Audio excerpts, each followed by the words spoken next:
Welcome to the Purple Political Breakdown.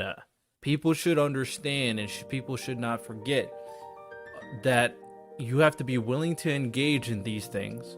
Perfect example, we brought it up on the podcast before. Nick Fuentes.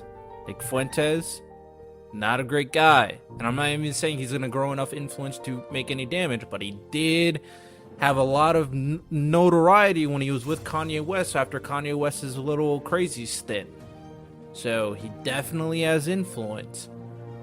I'm not saying it will grow too much, but you can't deny his existence and ignore it to the point where you think, oh, all the people Nick Fuentes has and all the people that listen to him, oh, they're just a small population. It'll be fine. I don't really care. They can all burn.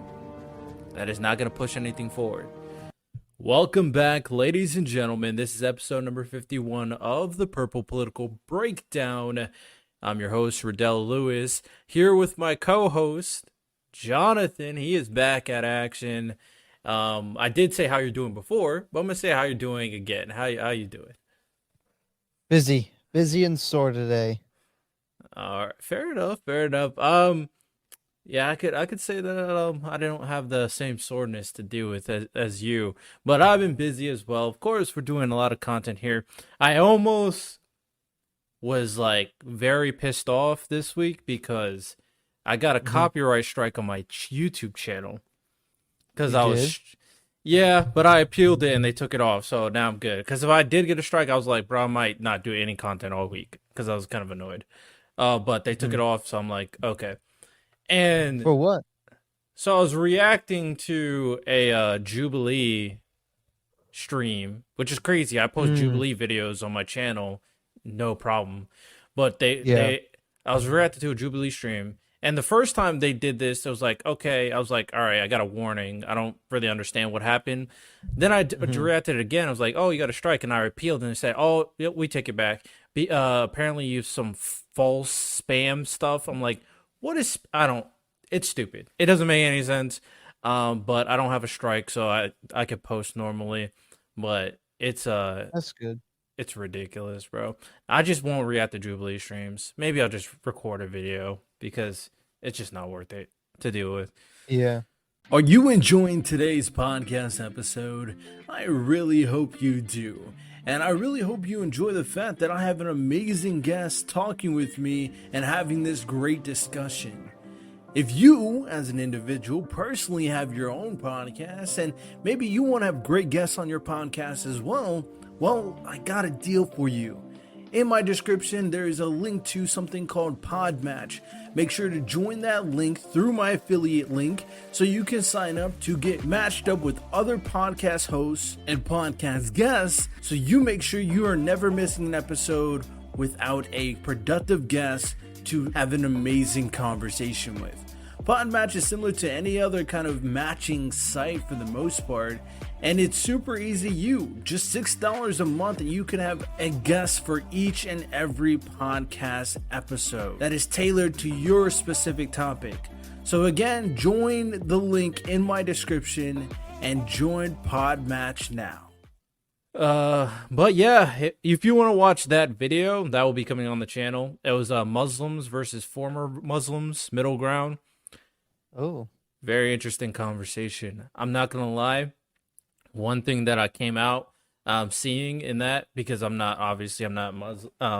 Muslim, nor do I study Islam, but one of the former Muslims was asking very specific questions, and the current Muslims could not answer the questions.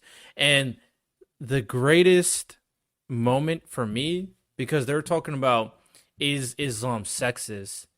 And two of the Muslims said no, and then the former Muslim said, okay, if it's not sexist, why in the Quran does it say you can have sex with female slaves? And they didn't answer the question.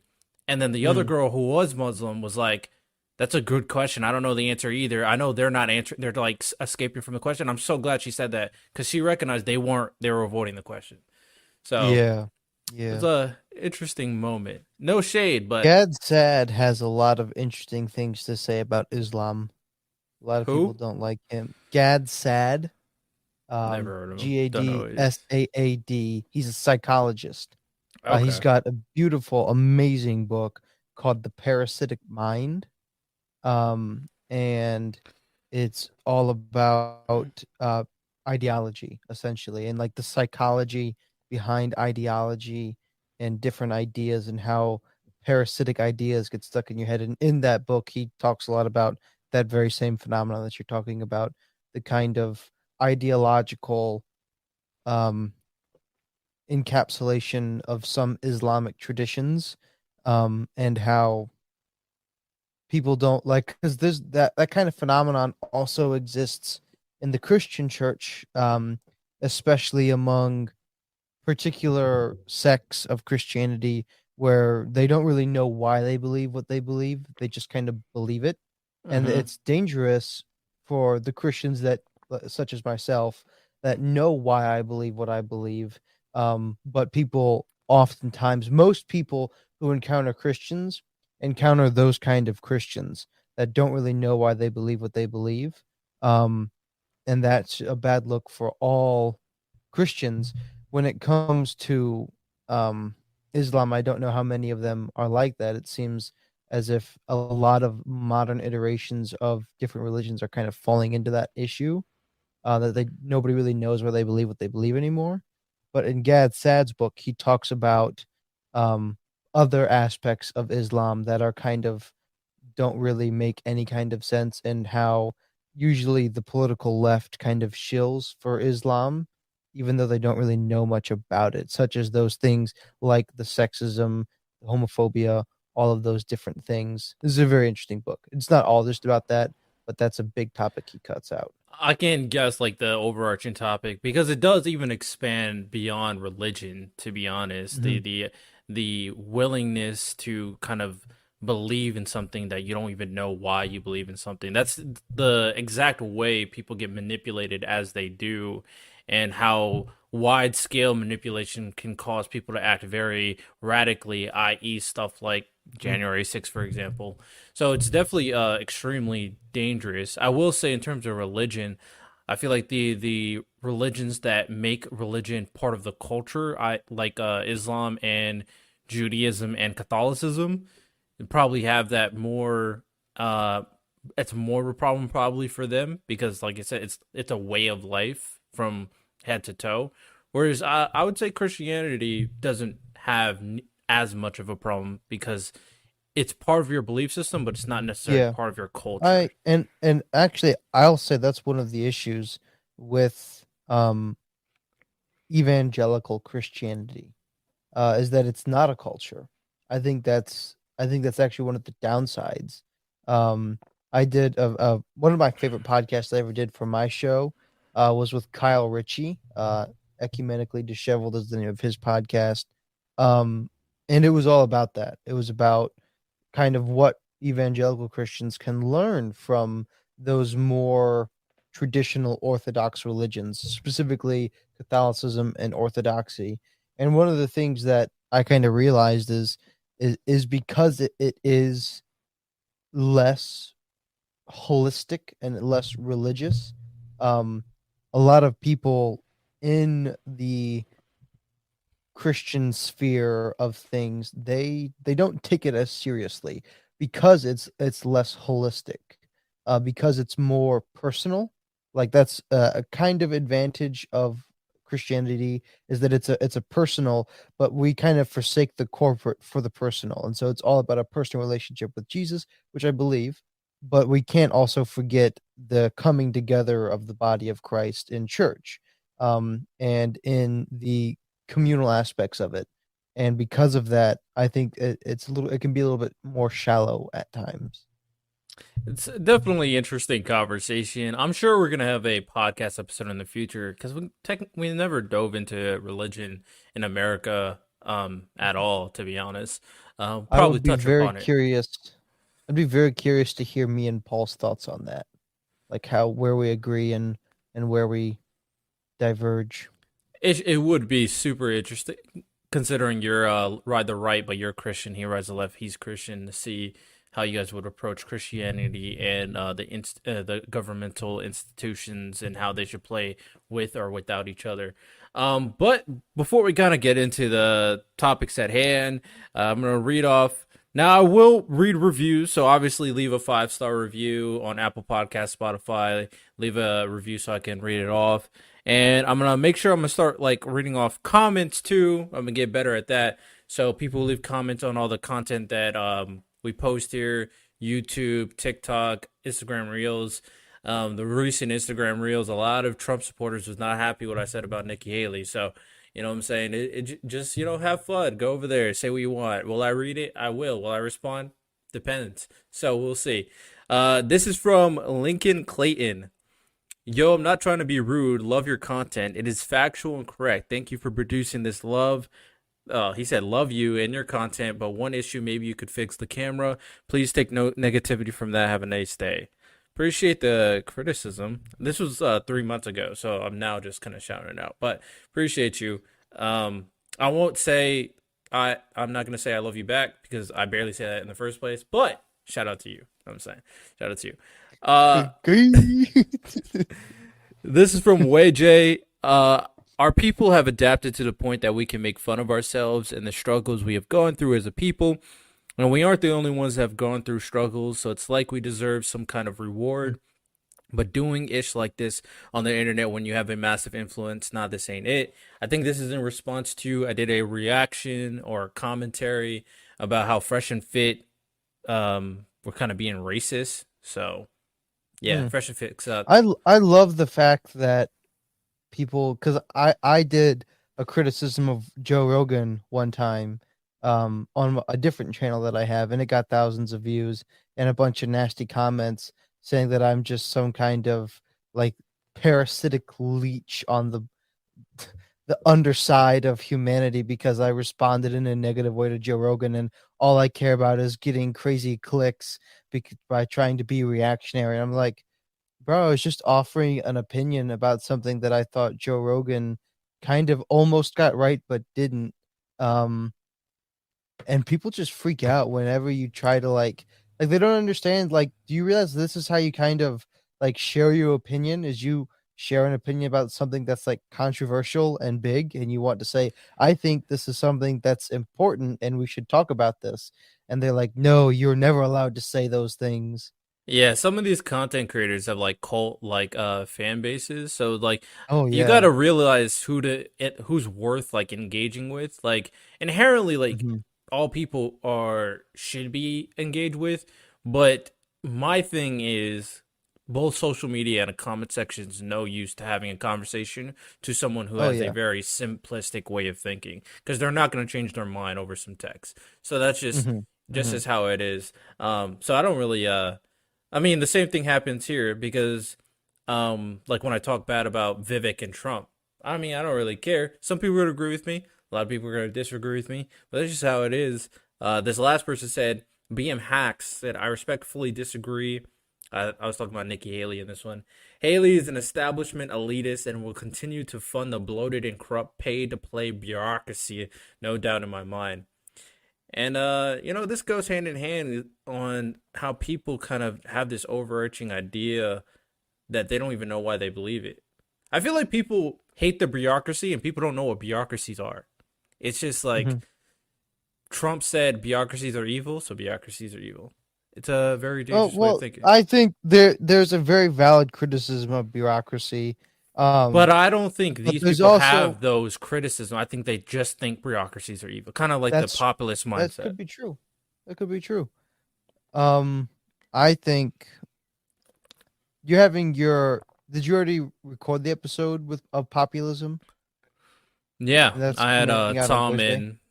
Yeah, This that should be out already. By the time this comes out, that should be out. Yeah. the populism one. Yeah. I saw on YouTube because I wanted to watch it. I think it's premiering the 28th. You had it set. Yes. I'm making sure I'm premiering all the episodes when they come out now. But that was a good episode. There was a little kind of difficulties here because apparently a raccoon and snake entered his home. So he kind Huh? of had to deal with that for a second. So, while he did that, I was Oh, kind of filibustering and just let that in because mm, whatever I was saying, I was spitting. So, nice. um, I but would yeah. have been very. I would have liked to be a part of that conversation because I have my thoughts about populism. Um, but yeah, Yeah, I think that's true.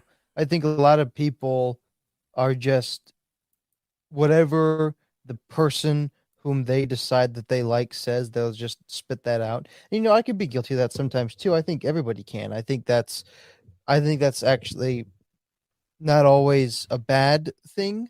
And I'll take this from the approach of like as a writer, like writing, when you start writing, you naturally will impersonate somebody whom you admire.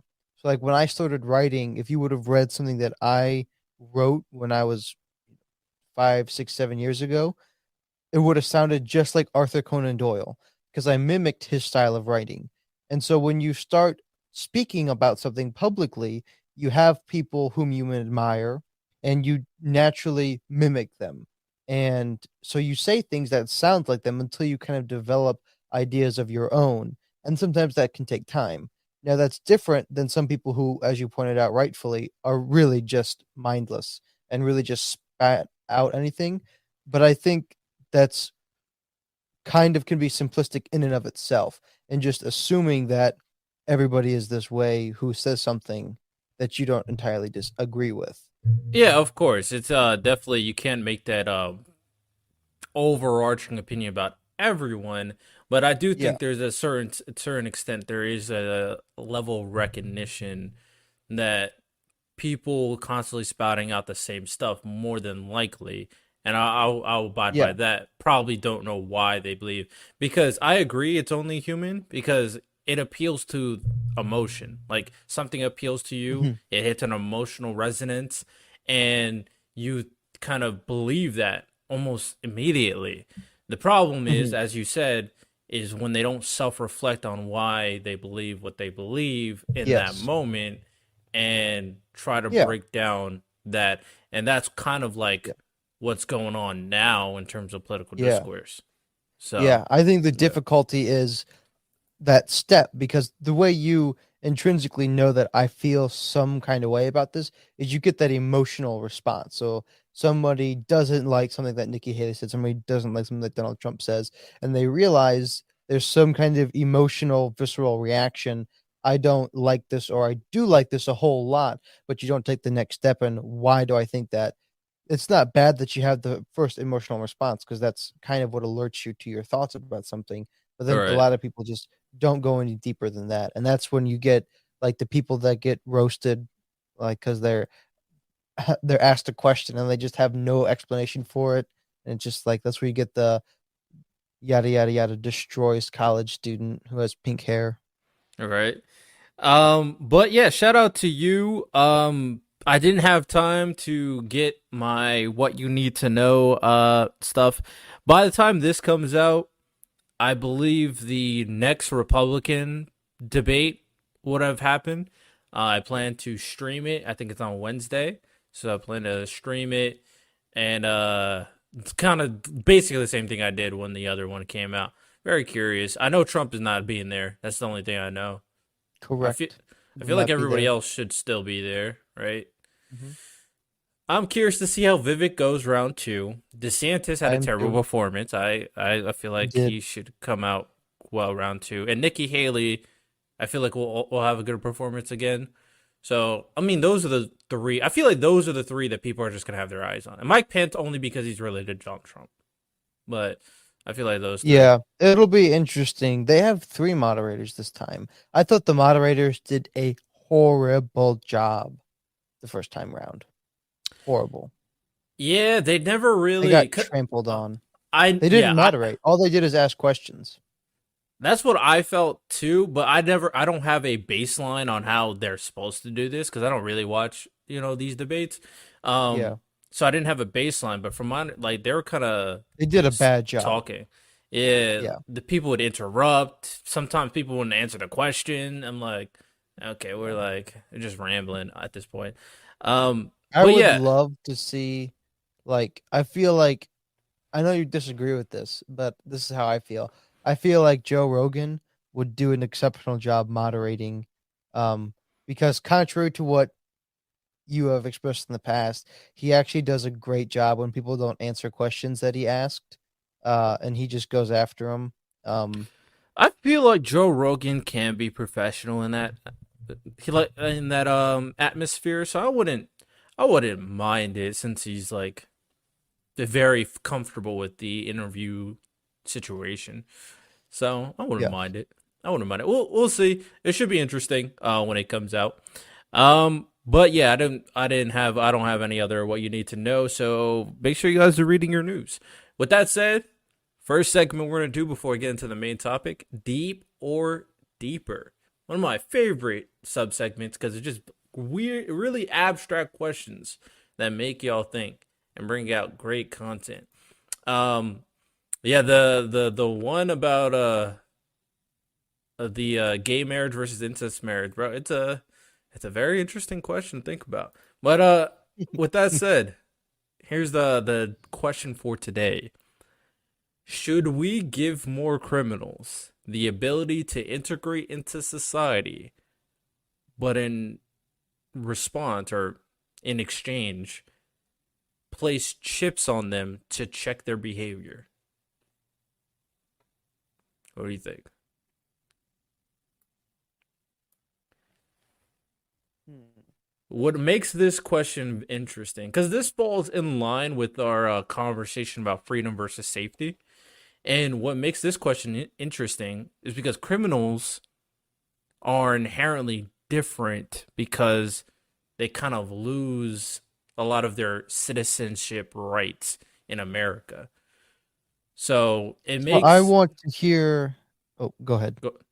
I was just gonna say it makes the question very much different versus like any other individual. But that's all I would say. I want to hear what you think about this first, and then because I this is kind of my field that I'm in, um, is criminal justice and courts and law and all that. Um, and right now I'm in a couple of corrections classes. I'm in a couple of criminological theory classes. Um, and so this is kind of the thing that we've been talking about a lot lately, and especially like rehabilitation and the theories of punishment. But I want to hear what you think about this first. As society continues to progress, it's really hard for me to say that moving into a place of increased observance, basically more eyes on you, more specific technology to kind of track who you are and what location you're at, is kind of just going to be the natural progression of society, but in turn I think it'll be making it more safe. Finding the line will be interesting, but what makes this question a little bit different is because we're focused on criminals. Like you said, we're focused on people who went to jail, and probably think of it, probably to make this easier to digest for people, we're not talking about the druggies, right? We're not talking about them or drug dealers necessarily. Let's try to think of people who probably, when they go back into society, more than likely, based off averages, they're going to recommit a crime. They're probably going to do something potentially bad again. So it's an interesting question considering, So because then why not drug dealers and uh, drug abusers? Because well, they're I also wouldn't. they're very highly likely to reoffend. Yeah, I wouldn't say not them, but the reason why I kind of put them in a separate category is because of potential violence that they can attribute to society or a person. So like someone who just Okay, smoked so marijuana. in this okay, so just to clarify, because this can change my answer a little bit. In this particular scenario, we're talking about violent habitual offenders that we will chip when we release them into society. Yeah, I think that's a better Okay. way to kind of start out the conversation. So violent ones, obviously pedophiles, rape, stuff like that. Those individuals when they go back into society. And for me, I think getting to that place might be okay. And the big part about the question that I brought out is more criminals. So it could potentially allow more people to get out of prison because we know that our prison system can people say it's overpopulated, as they say. So having more people in prison in general is probably just not good for society as a whole. But if we have a better way to make sure that these people are getting properly rehabilitated by having these type of check on them, like not just a ankle brace or not periodic checks with your probation officer, but something that you can't take out unless you go to some crazy black market and they really do some surgery. But it would be crazy for them to go that far, honestly. So I think eventually a society probably could move into that phase. The main concern for me when it comes to these situations always and will always be that is making sure we have the proper standpoint, meaning that we know exactly what the purpose is and we make sure that there are checks to prevent it from going any further than what it is now. That's always going to be the concern for these situations like these because you can obviously see the abuse of power that could happen from something like this. Mm-hmm. Mm-hmm. So ultimately, if it kind of gets more people rehabilitated, gets more people out of prison and back into society, because keeping certain people in there for a long period of time probably is not great. And even if you wanted to add another extra kind of factor to it, whereas maybe for the really violent ones, some of the sexual offenders, even they do come out, maybe even having it where they're not necessarily all just coming back into society. But I know there's like a town that exists for like sexual offenders. Is like all these sexual offenders all go to that one town that exists, and it's like, okay, you're on the registry, nobody's gonna accept you, so come over here. Hmm. Possibly something like that could also kind of make this even better for everybody involved as well. But for now, if I had to think about it, I probably would lean this could be beneficial for our criminal justice system overall. Could be. What about you? So, um, I would not be in favor of this at all. And there's a couple reasons. Firstly, we do pretty much already have it, and we have the electronic monitoring system, the bracelets, and people don't really take those off, and people can't really take those off because there's actually what people don't realize is when they put them on, there is a cord that wraps around it, and if that cord is cut, then it will alert them, and they can't slip it off of their ankle without cutting it the way it's attached. Um, so there's that. We kind of already do have it, but you are right in that a chip in somebody could potentially bring it to another level, depending on how you do it. Because you could, if you with the chip like that, you could potentially not need alternative means of figuring out that they're not consuming alcohol or other illicit substances with that chip, as opposed to putting on multiple monitors. The issue is this is what people don't realize, and I don't know if you knew this, but when somebody goes to jail, um, and so jail is different than prison in term length and function. But if somebody goes to jail, that means they've been sentenced to less than a year. And I believe the same stands true. I don't know if the same stands true for prison, but I know in Ohio, if you go to jail, you have to pay for your jail sentence. Um, but if you get out on something like electronic monitoring, you also have to buy that monitor and pay for that monitor to function. If we were to have the technology to chip somebody, then that requires a whole lot more money to create that chip. And they're going to have to pay a lot more money to get that chip installed and to function and to keep that chip functioning. Just because the technological advances and the cost of manufacturing a chip like that.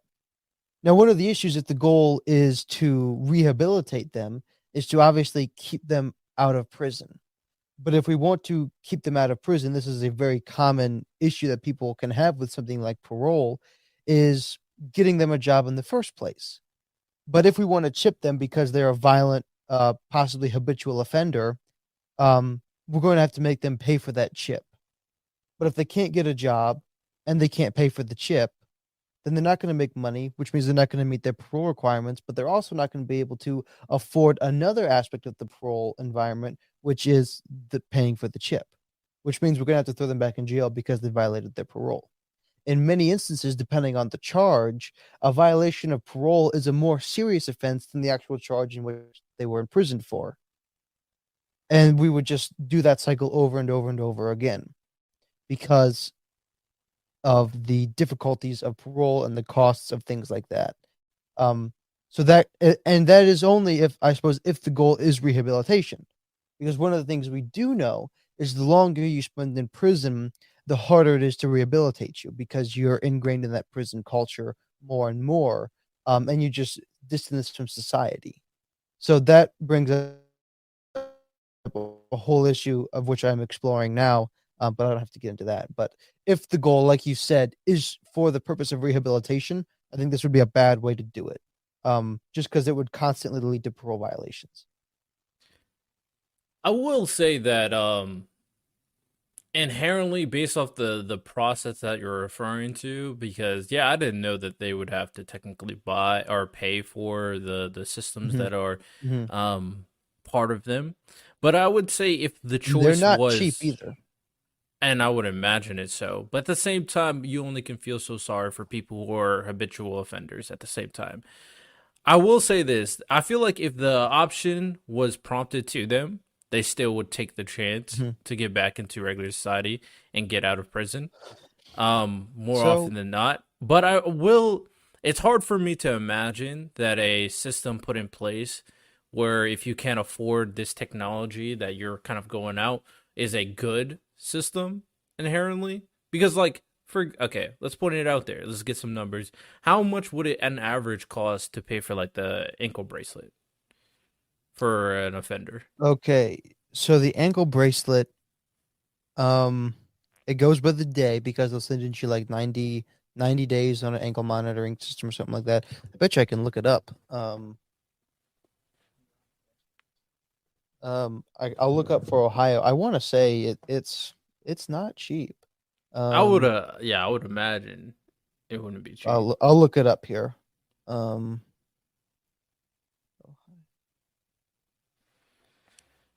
Uh, and the reason why I'm asking this is that in if, even from like I'm sure the price that you're about to bring up is going to be extremely expensive.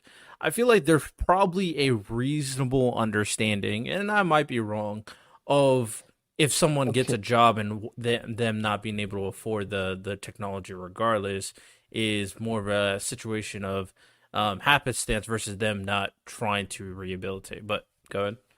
so it'll depend on a couple of things, but this is for an electronic monitoring in Oregon. So different places will have different fees, and you can also use different companies. But so this is from Oregon Municipal Court.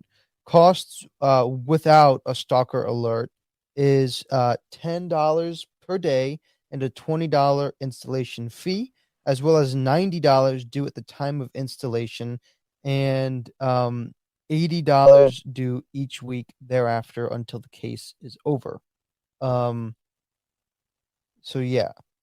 So that'll depend. It'll depend on the day and how long you are there and how long it is. But if you're going to do a stalker alert, which will essentially implement as well as GPS unit inside of it to make sure that they stay away from somebody if they were Right. charged with some kind of um, protection order violation, then it would go to $12 per day and $20 installation fee payable in the following. And so $104 due at the time of installation. This is for 7 days of monitoring.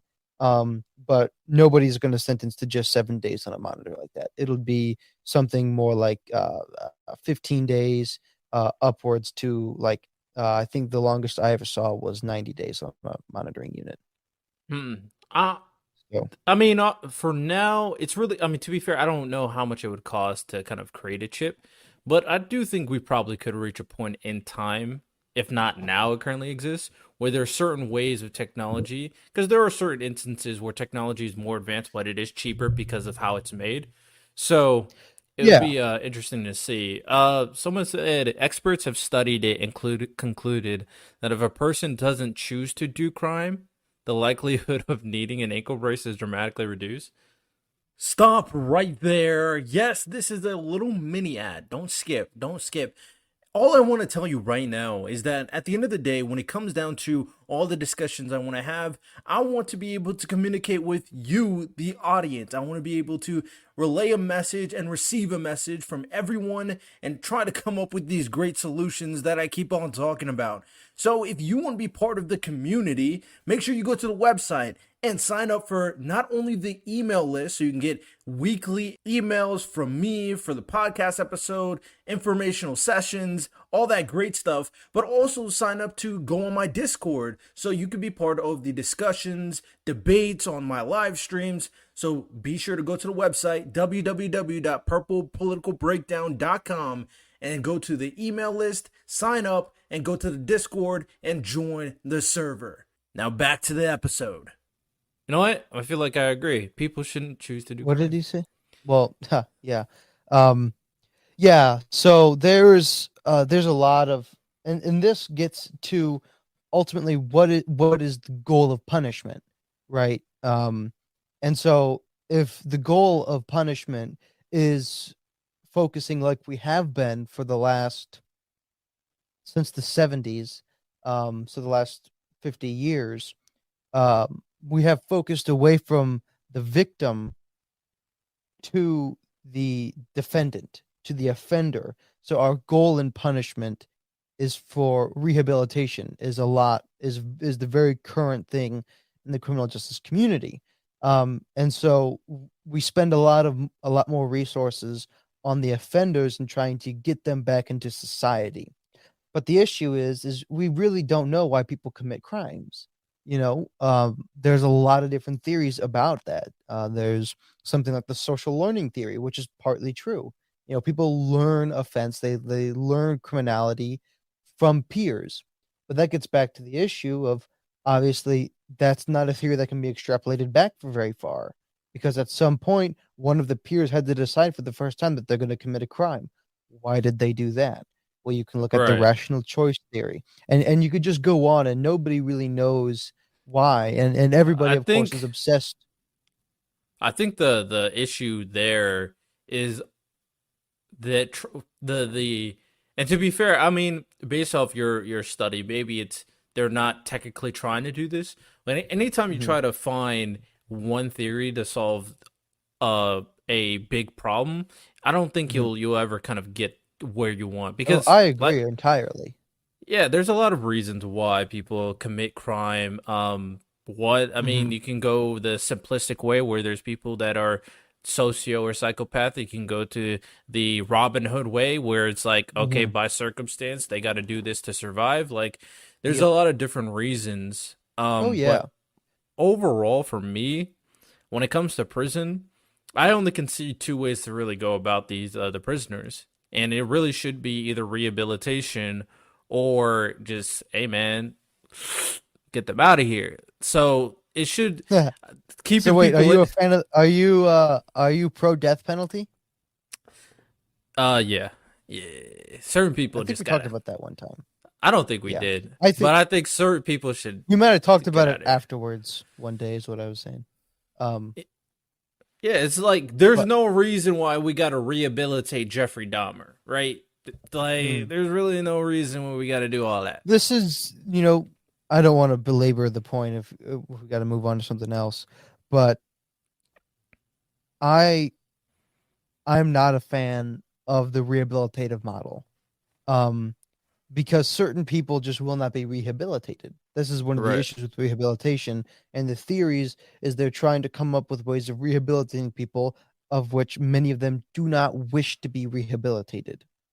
Um, and so you can't force rehabilitation on somebody. And I've seen it many times is that somebody gets put on a program and they complete the program, but then we see them back 2 weeks anyways, in another week or so. because they do what they say the things that need to be said, and they do the things that need to be done, so they can get out and continue exactly the way that they were living before.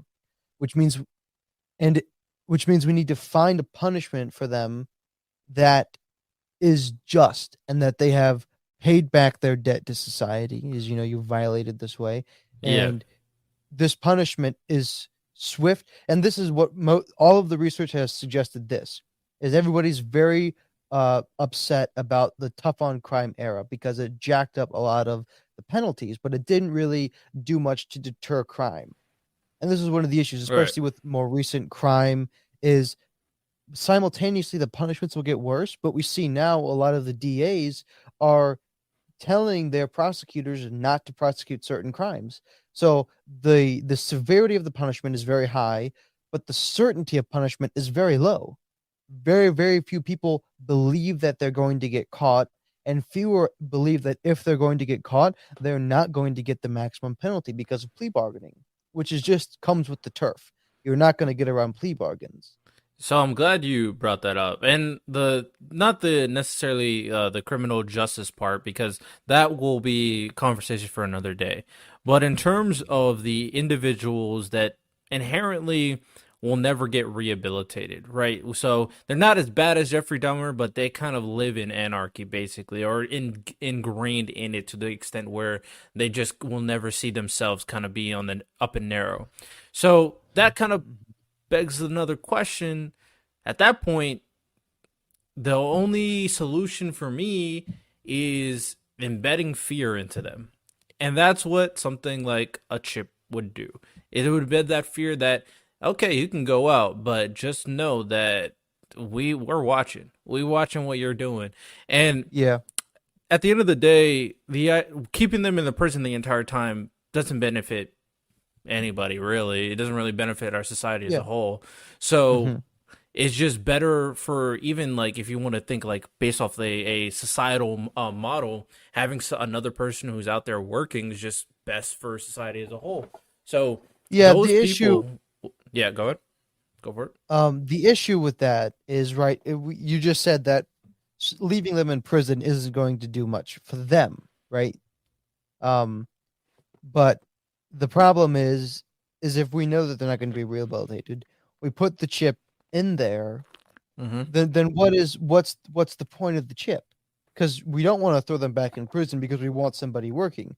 But the reason that they're offending in the first place is because they don't want to work and they need resources, so they're going to find a way to get those resources without obeying those constraints of society, which gets into the concept of incapacitation.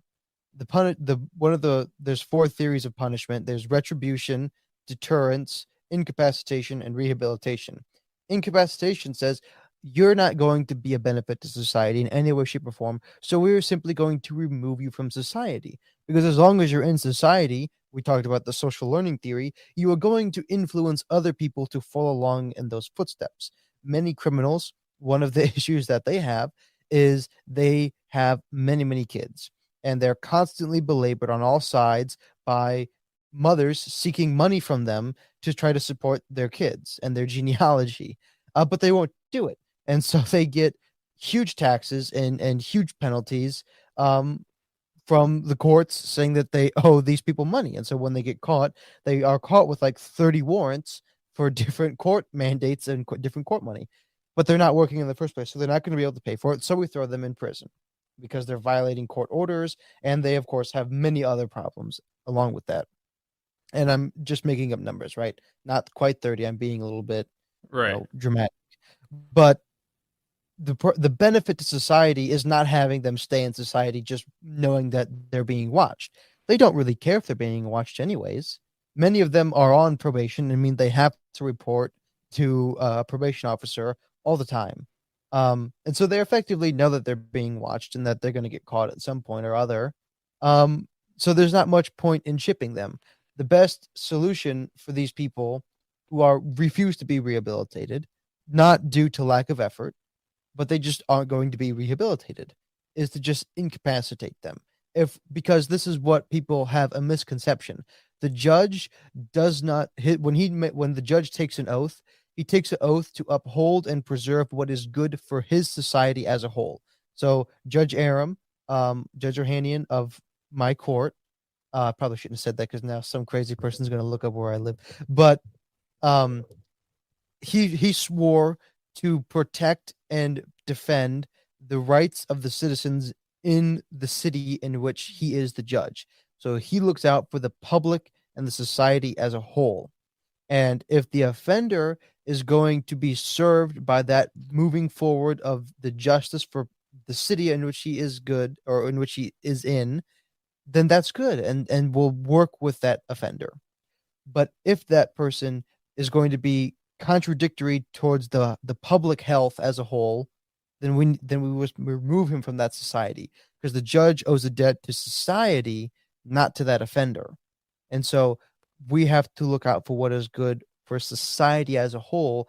And if we're going to have all of these people who refuse to be rehabilitated just parading through the streets, causing anarchy, then we need to remove them from society, which is a very unpopular thing to say.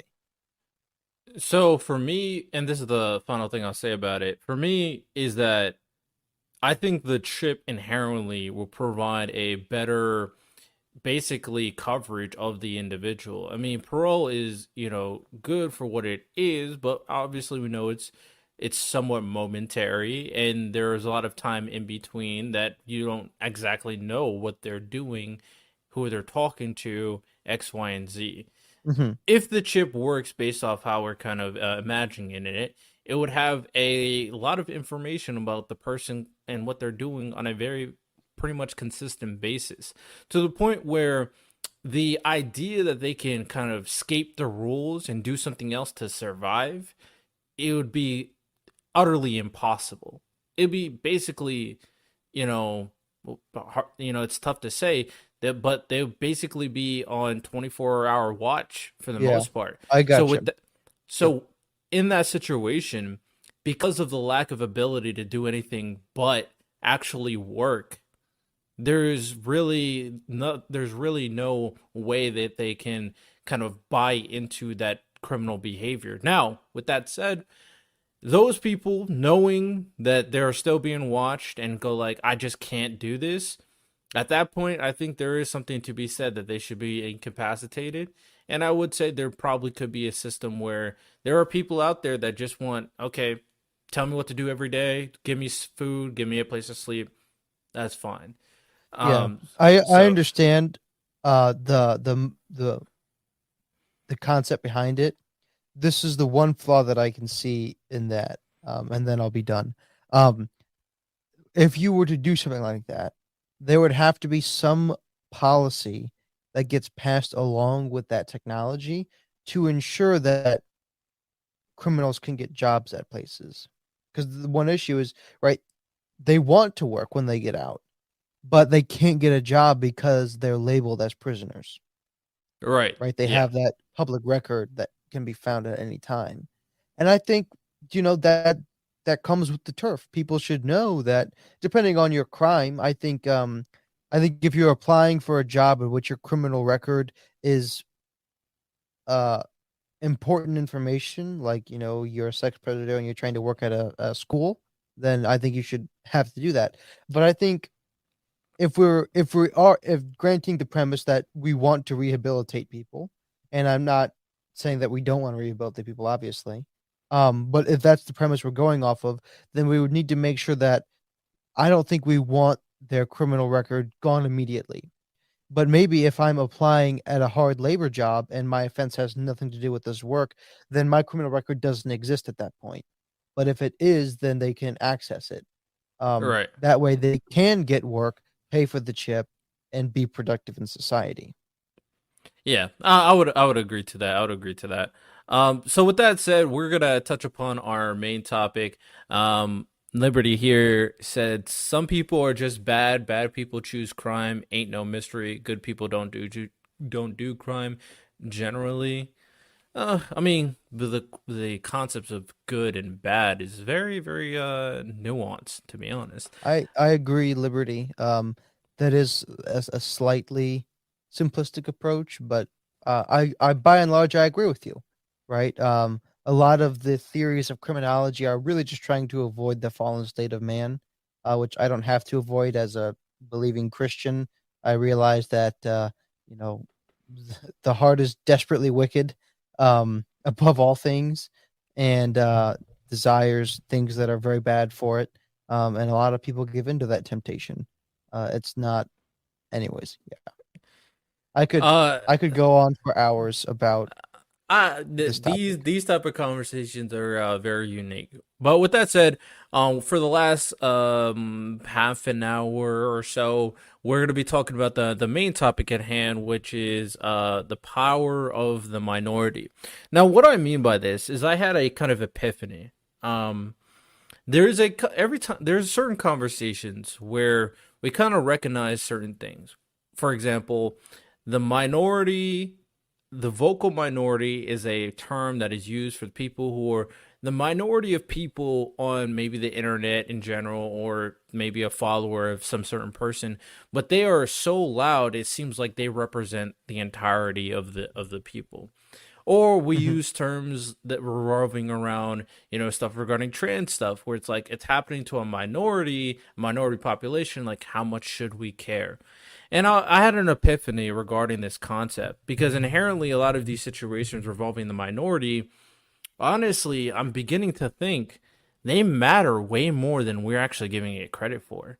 Because in reality, a lot of the people who benefit from like certain being maybe an entertainer or content creator or being a businessman, most of their profit comes from a minority population. Most of the clicks, most of the views come from a minority niche population. So it makes me really think that yes, a lot of these instances revolve the people who tend to be the loudest, especially in like social issues, are the minority. But the one that make that the people that is actually making any change and any impact is also the minority. So Mhm. I feel like after having this epiphany, I'm realizing that we can't undermine the value of the minority as much as we think, as much as we do, just based off numbers. Because if we're comparing impact, how many times in general can we really like think? And maybe I'm overthinking a few things, but how many instances can we think when it's kind of starting a very powerful movement where it was the majority that was taking action and not the minority? Nope. Most of the time, it's the minority taking action and the majority follows. So I feel like that is such an important point, and it makes me recognize that the minority is probably the most important aspect in a lot of these conversations. What do you think? Yeah.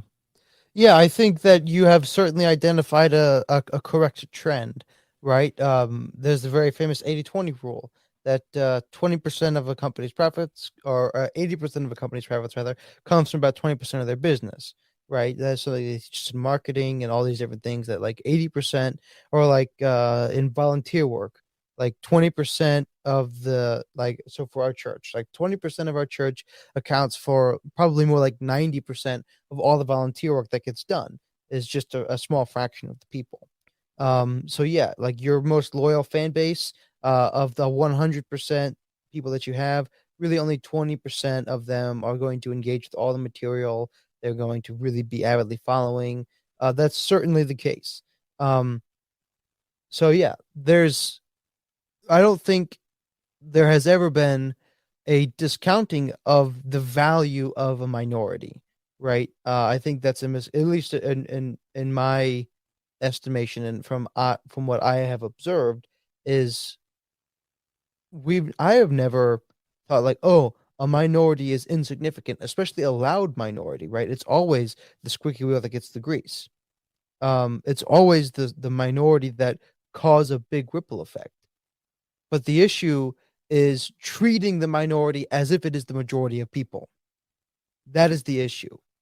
The issue is when we realize that when we make policy that is scoping across the entire nation, catering to a very small minority, especially this is the issue, especially when we realize that what this particular minority wants is not a good thing.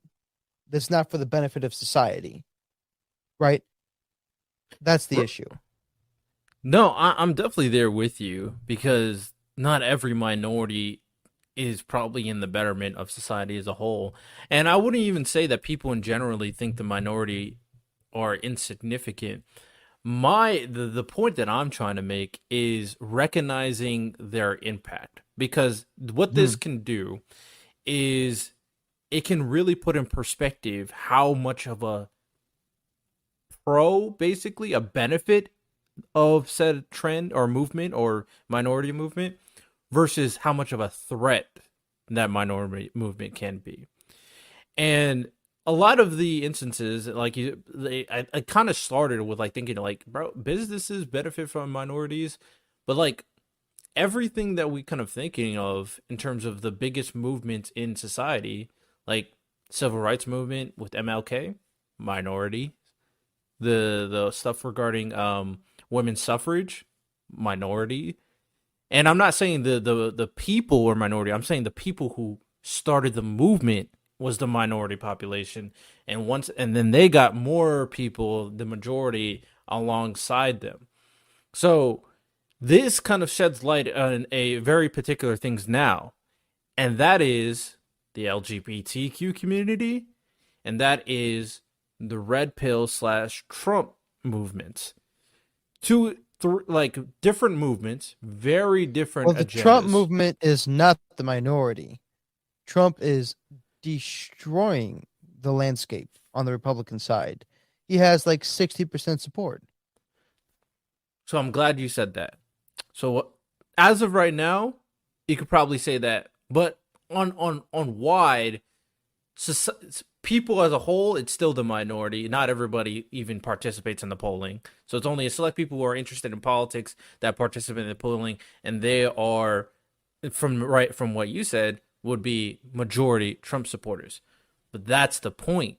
It started out as a minority, and Yes. it grew into the influence to the point where we have people actually thinking that the election is rigged.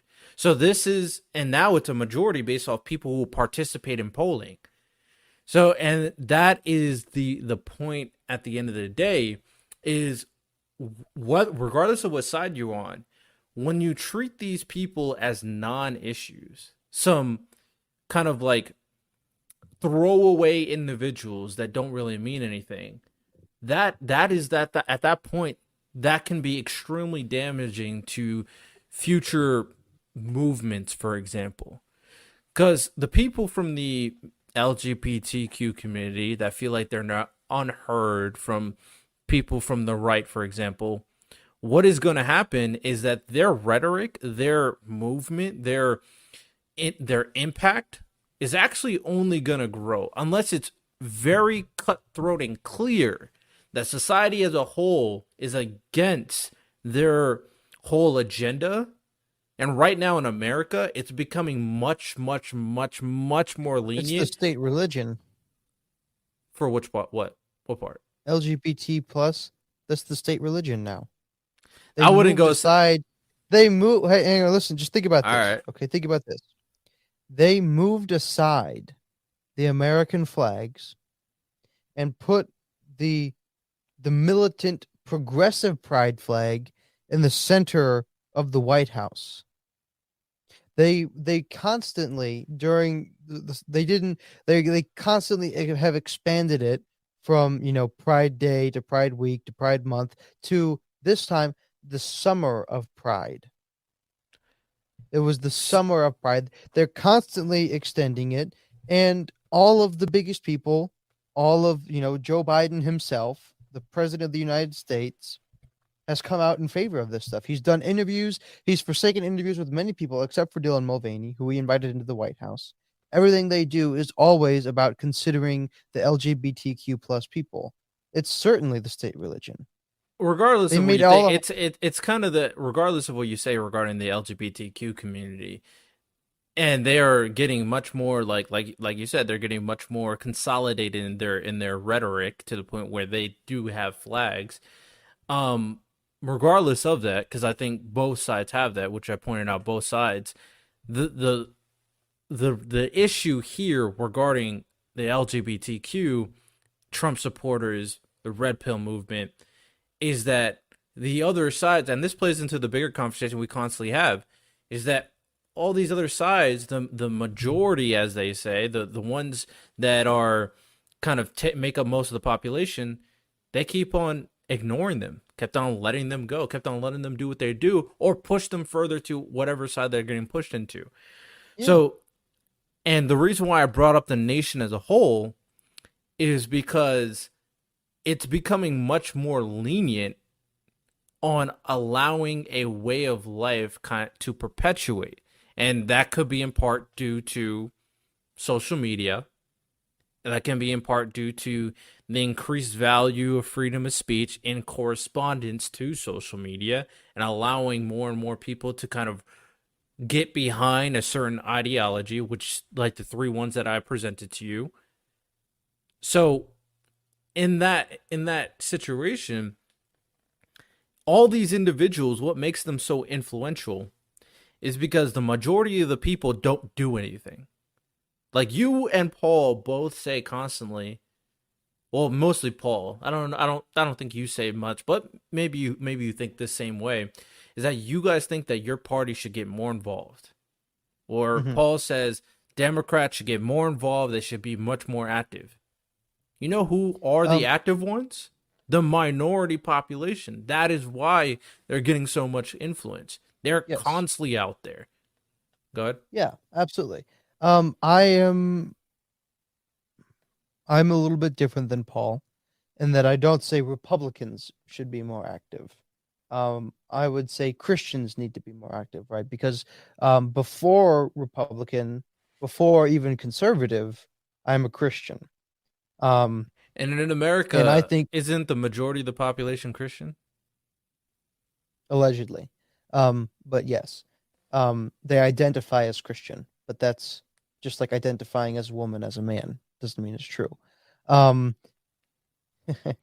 um, They know where you I live. think that's fine. I have means of protection that they probably do not. Um, except for I just lost it in Minnesota. But anyways, um, I am more in favor of Christians and conservatives becoming active in politics. Because influence will be wielded, power will be dealt. Whether or not you have anything to say about it is another matter entirely. Have you ever read? Well, have you ever heard of Alexander Solzhenitsyn? I feel like I have, but asking me if I read anything of his is Yeah. So no. he's got I think every single American should be required to read his very short essay that he wrote the day that he was exiled out of the Soviet Union. And it's an article that says the title of it is Live Not by Lies. And the premise is pretty straightforward. It is do not live by lies. The way that the Soviets took hold is essentially through fence riders. Um, and the one thing that he exonerates people to not do is to ride the fence. If you are don't believe this is something that Andrew Clavin says, don't believe what you're not going to believe, right? And that's something that would seem straightforward, but if you're going to truly live in a way that you are going to not believe what you're not going to believe, is you're going to speak out against it because silence, I'm not silence is in many ways it's a form of mind control. If you can convince somebody to not speak out about something, then that's going to affect the one it's going to affect you because you are going to become the kind of person that doesn't speak out about something, right? The more you go along with the behavior, the more you're going to cope with that behavior and not change that behavior. So that's going to have implications for you.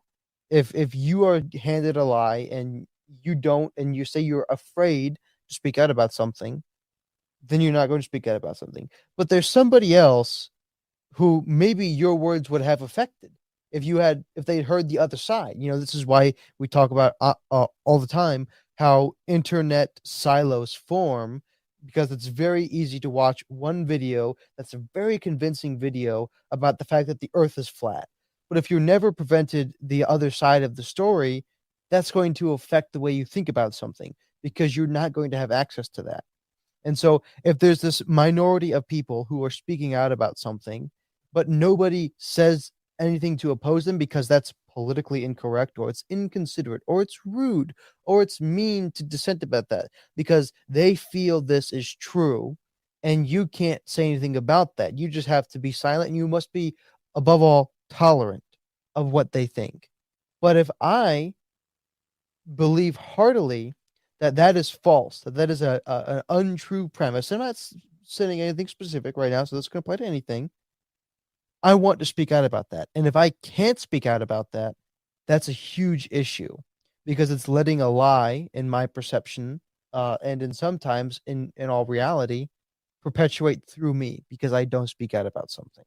And that's why minorities can have such a huge influence. Because if you are convinced that, well, I have to be tolerant towards this group of people no matter what, then I won't speak out about it. And that's how they can have such big effect, is because of fence riding. I do think that definitely plays a part. But with that said, I'm thinking about everything scaled, everything in terms of the conversations or the rhetoric or the positions that people have on the whole.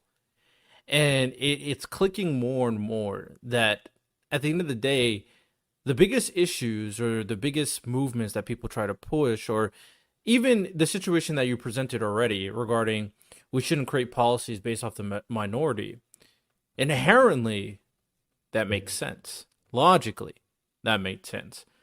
But moving forward, I don't think these are valid enough reasons. I think you need to get in depth a little bit more because when it comes down to impact versus numbers, I think impact pretty much wins every single time.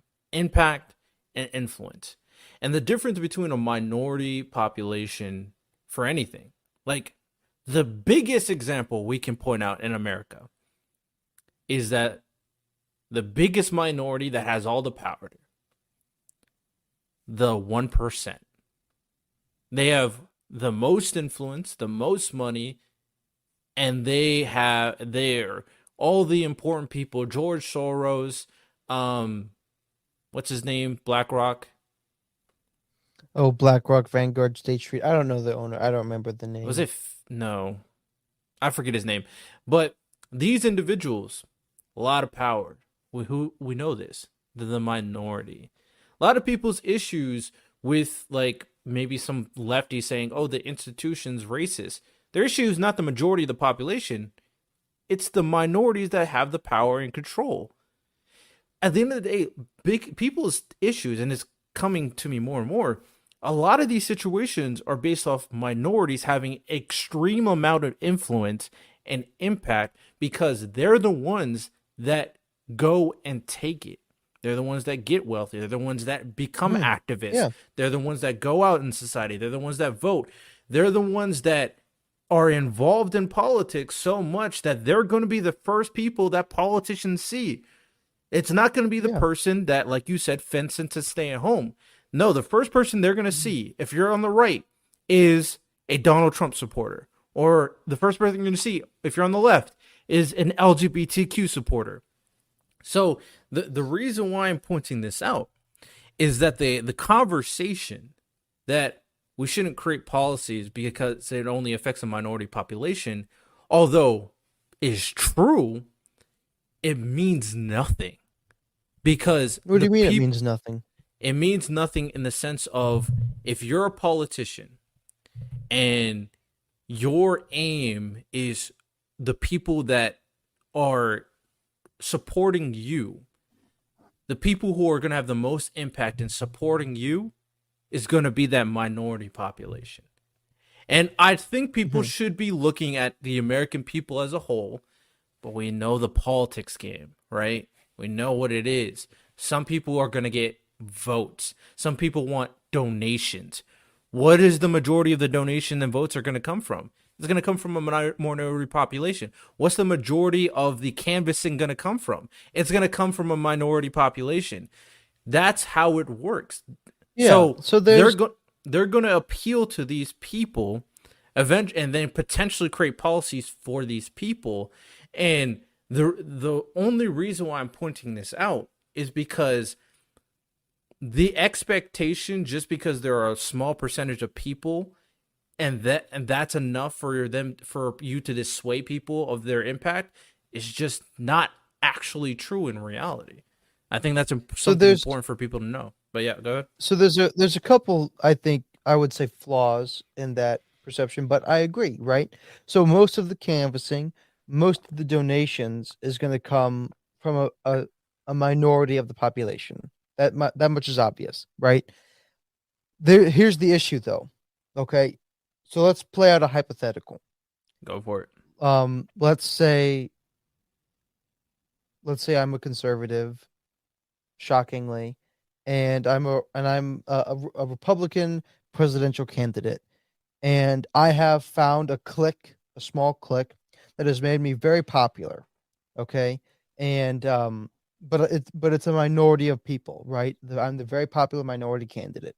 Okay, and maybe in the GOP primary, I am sweeping up, and it's looking like I'm going to win the GOP primary, which is still a relatively minority part of the country that is going to vote for me, right? Because it's a primary and it's Republican and it's a fraction. So I'm a competitor to Donald Trump, but it looks like I'm going to win the GOP. I win the GOP candidacy. And so now I am the GOP Republican candidate. Now I have to go up against the Democrat candidate, right? Now, under your premise that I continue to only appeal to that minority party, there is no chance that I'm going to win the actual general election. Because even if I'm catering to a very active political minority, it doesn't matter how much power they have, I'll never be able to actually win a presidential election because I'm still only appealing to a minority, even if they have a lot of power and I can raise all the money in the world and all the donations. But if I don't change my rhetoric to appeal to a broader audience, a more general audience, then I'll never actually get into power. But let's say I get into power. Let's say somehow I manage to still win the presidential election. But now that I am in the presidency, now that I am in the position, I continue to only once again appeal to that minority. Well, the fact that they're a minority means that eventually the majority of people will become very upset with the things that I'm doing because I'm not doing anything for them. That's an issue. But there's also the issue that the governorship or the governance of the country, the president, the government, its purpose is not to appeal to those people who have the most power. That's why there's a lot of dissatisfaction because what they're doing right now is only appealing to the majority of, or to the minority people that have the most power. But the government's role is to see the flourishing of society as a whole. That's a fundamentally different thing. So I want to say this. First, I'm not saying you should do that. I'm saying that is what's happening. I know, yeah, Yeah, yeah. so that's what I'm saying. So I don't think you should appeal to the minority. I think obviously you should look at society as a whole and what's the betterment of society as a whole. Hmm. My thing is, I think based on how society is going currently, a lot of the issues that people have, they think it's society as a whole, but no, in actuality, it's appealing to minority populations because those minority populations have the most impact and have the most influence. Yeah, My that's something that's go ahead. that and I agree with what you're about to say, where it's like that's something that has probably been happening for all the time because I keep on applying it to more and more things. Like it's like that's just how things run. Yeah, But right. Like the NFL, 5% of 5% of people. That's what the NFL is comprised of. exactly, and that's why I brought this. I think that's why this is such an important conversation, is because people don't recognize the power of the minority. Like even the term minority, they don't think it's like, oh, it's just a minority of people. It's just a small percentage of people. And like in most arguments, that's a very valid thing to say. Like when it comes to like intersex people, for example. But at the same time, the important thing is to consider is the potentiality that more often than not, if something is going to get done, it's going to be getting done by a minority group that has a strong Yeah, ideal. yeah, of So course.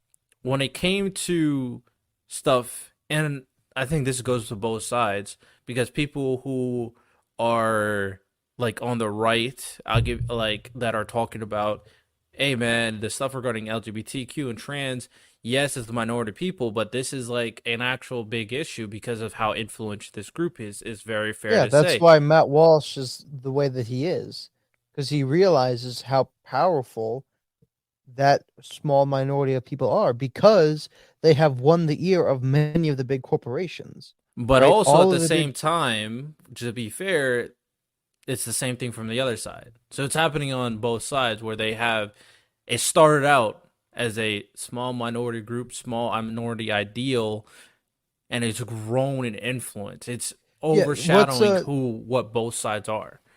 What's an example on the right side though?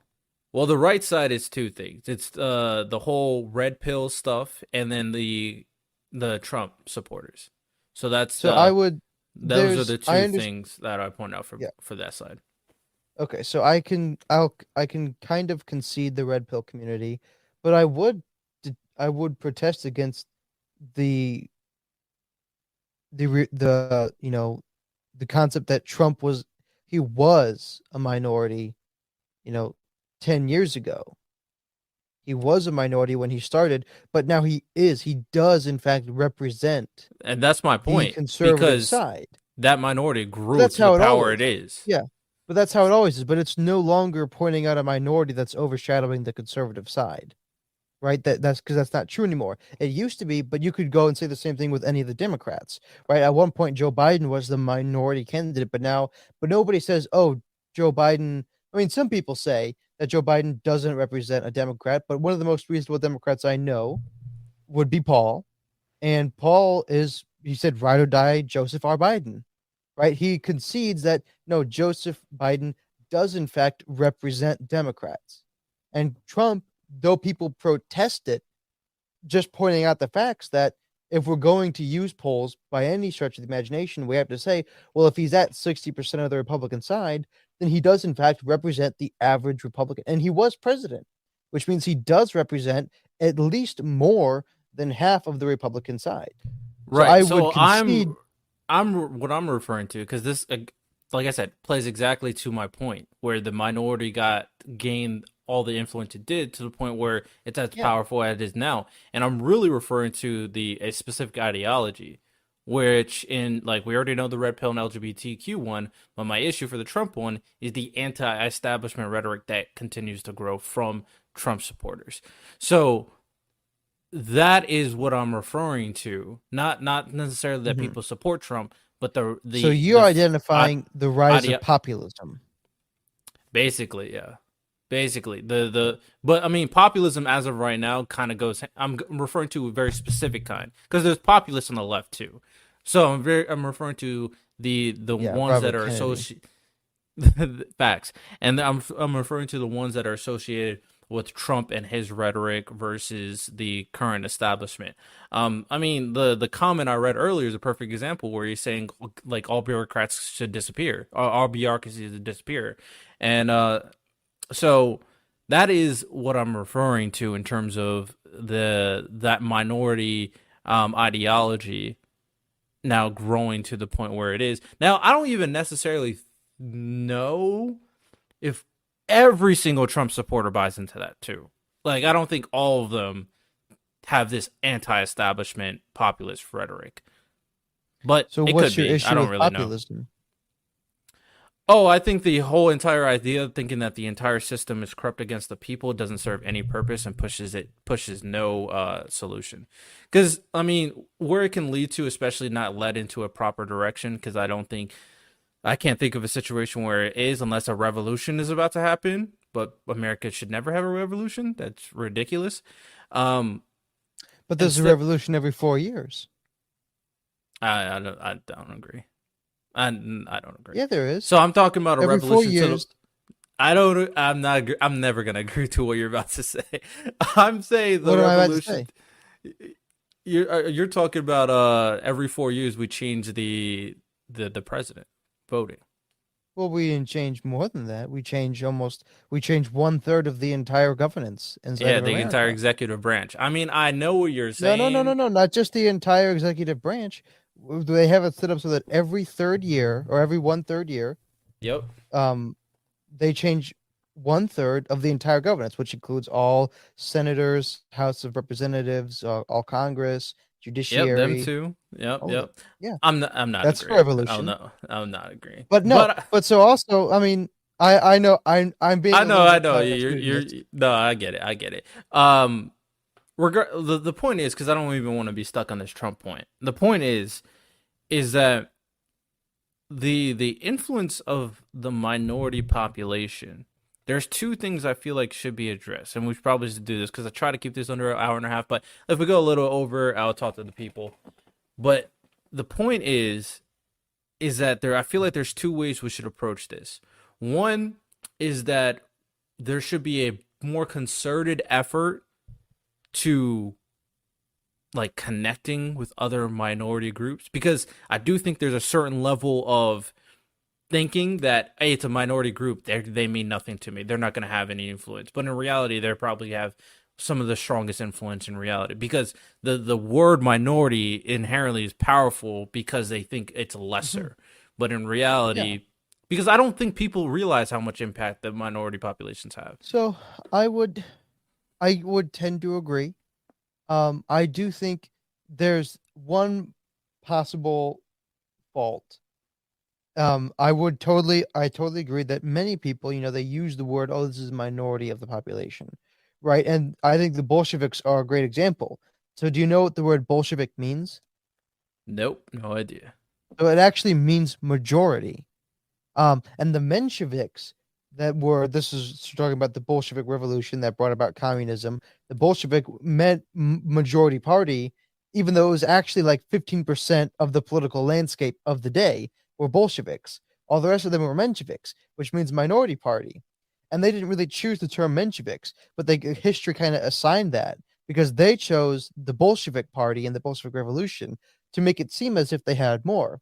But here's the problem. Not every party is a Bolshevik party. Not every minority actually is going to have a disproportionate level of influence. That's just the name of the game, Oh yeah, right? for sure. Only those Agreed. and so that's I think why many people still say, "Oh, they're still a minority."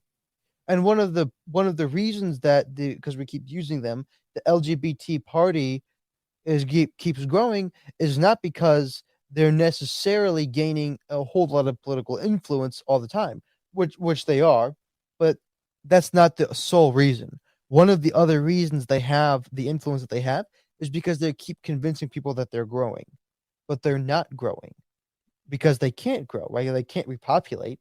That's just the nature of the game. No, But what agreed. they do is they go from these are the gay rights to LGBT rights to LGBTQ rights to LGBTQIA2S blah blah blah blah blah plus Yeah, to like I LG. said, it's So growing. instead of Yep, well, it's not growing.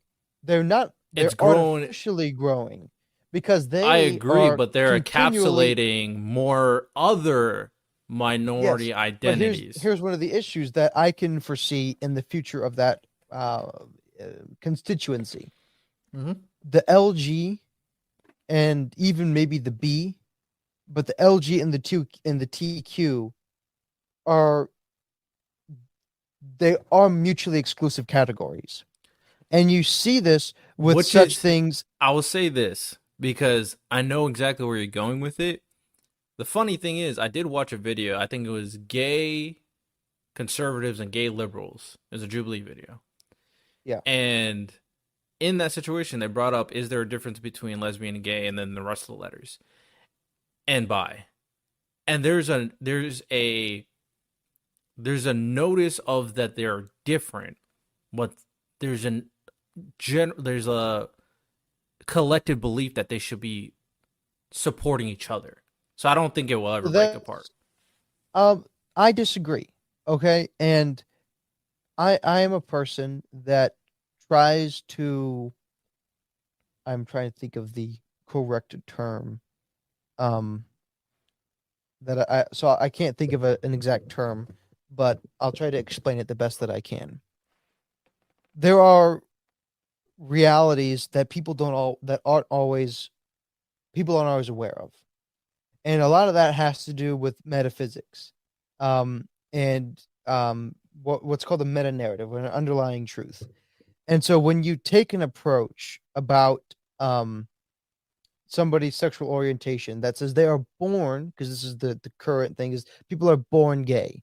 I think most people believe that. I won't say what I think about that on this particular time, but people are born gay is a general consensus, right? And so if you're born gay, then that means you don't really have an opportunity to choose it. But transgenderism isn't always the same thing, and queer is something else entirely.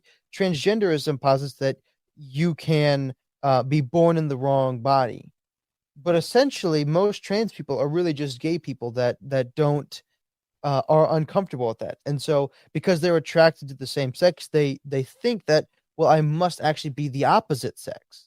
I must actually be born of the, because I'm not comfortable in my body, and I don't believe that that's a possibility anyways. I don't think God makes mistakes that way. But the fundamental nature of thinking that because I'm attracted to this kind of person, I must actually be the opposite is an untenable ground for both of those to be clumped together as the same thing. Moreover, queerness is kind of a whatever you feel like at the moment. I am queer. I can be anything. At this moment, I might be attracted to this person versus that person. It's an untenable ground. It will cause a rift fundamentally because of the axioms that they're resting on. See, I understand what you're saying logically, but I don't think those individuals agree to some of the things you're referring to, regardless Well, if it's true or not. To be honest, but I'm gonna the point here, and the last point I'm gonna make regarding this is the fact that the point of the conversation I'm putting out is to inform mhm. people, one, not to be ignorant, to think that just because it's a minority population, it won't have eventual influence and eventual impact. Ignoring it and hoping it just dies out can be very ignorant, and especially, and this is the biggest part, with the introduction of the internet and self-made content creation, and with social media and the ability to acquire and basically communicate with a lot of different individuals based off a very specific and minority ideology or so. People should understand, and people should not forget that you have to be willing to engage in these things. Perfect example, we brought it up on the podcast before. Nick Fuentes. Nick Fuentes, not a great guy. And I'm not even saying he's going to grow enough influence to make any damage, but he did have a lot of notoriety when he was with Kanye West after Kanye West's little crazy stint. So he definitely has influence. I'm not saying it will grow too much, but you can't deny his existence and ignore it to the point where you think, oh, all the people Nick Fuentes has and all the people that listen to him, oh, they're just a small population. It'll be fine. I don't really care. They can all burn. That is not going to push anything forward. The recognition that the minority population, in terms of impact, usually is the most impactful in general. That is the conclusion I'm making. That a specific, not all, because Jonathan brought up a very good point, which I do agree with. Not all minority populations will grow in influence, but very specific ones can, and become way more powerful than the majority in terms of impact Do and not how they can change despise the society. small beginning. So recognizing that, being willing to engage with those different ideologies, minority ideologies, and recognizing that the social media landscape and the content creation sphere is what it's doing. It's giving more opportunity for these minority populations to gain more influence, which is exactly why Andrew Tate and the Red Pill movement grew so freaking large. It grew ridiculously large, pointed out very bad rhetoric, and you weren't here because last Monday we had an episode talking about content creator responsibilities and how people should perceive the content creators and all that stuff. And we reacted to a video with Sneeko. And what happened is Sneeko, you know who Sneeko is, right? I think so, yeah. So he was a big red pillar, he's a big drifter, and he went out to the public, saw like 3 fans of his, they're all kids, and all the kids was like wanted to take a picture, and some of the kids were saying all trans people should die. And they were saying, bad stuff about women and gay people too. So you can directly see the influence that Sneeko had to young individuals who don't know better. So this is just one example of it. I think that,